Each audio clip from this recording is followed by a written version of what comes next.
Te rog, profeți, Doamne, Dumnezeu, castigăți, Doamne. Te rog, în numele Lui Iisus, Doamne, Dumnezeu, ticuie, Doamne. Ticuie de un păzitor, Doamne, Dumnezeu. Vă, Tatăl, din cer, te rog, Doamne, să binecuvintezi, Doamne, pe prietenii nostru care au venit în această frumoasă, Doamne. Te rog, Tatăl, Fiul și Duhul Sfinte, Doamne, dă-le putere, Doamne, să înțeleagă, Doamne, că fără Tine, Doamne, nu este nimic, Doamne. Tu ești salvatorul nostru, Doamne. Tu ești sprijinul nostru, Doamne. Te rog în această frumoasă, Doamne. Lucrează la inima lor, Doamne, Dumnezeu. Întărește-le inima, Doamne, Dumnezeu. Mulțumesc, Tatăl, Fiul și Duhul Sfinte. Rămâi, Doamne, Dumnezeule, cu noi pe mai departe, Doamne. Încredințăm lucrarea Ta în mâinile Tale, Doamne, Dumnezeu. Te rog să binecuvintezi pe frați care vor cânta, Doamne. Te rog, Doamne, lasă Duhul Tău ce sfânt în această dupămasă, Doamne. El să lucreze, Doamne, Dumnezeule, pentru toate mulțumim și te slăvim. De acum și pururea și vecii vecilor. Amin. O, Tatăl Sfânt din cerul, îți mulțumesc pentru rugăciune, dar le-ai ascultat. N-am cuvinte de mulțumire înaintea ta, Tatăl Sfânt din cerul. Te rog, Tatăl Sfânt, să-i dai putere la copila mea, ca să rămână pe calea ta până la venirea ta.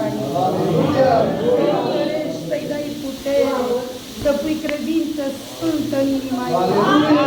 Ajută-mi, Doamne, ca niciodată să nu cadă de pe calea ta cea sfântă.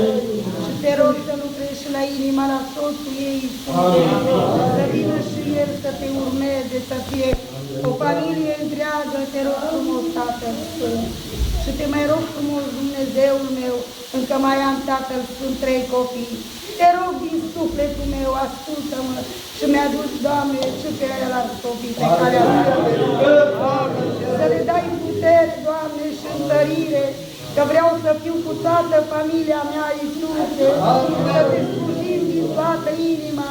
Când vom pleca de pe acest pământ, vreau să fiu cu familia mea întreagă. Te rog și mie să-mi dai putere cât mai mult să stau lângă Tine. Ajută-mă, Iisuse, să fac voia Ta în fiecare zi. Și te rog frumos să binecuvintezi pe frații mei care au venit.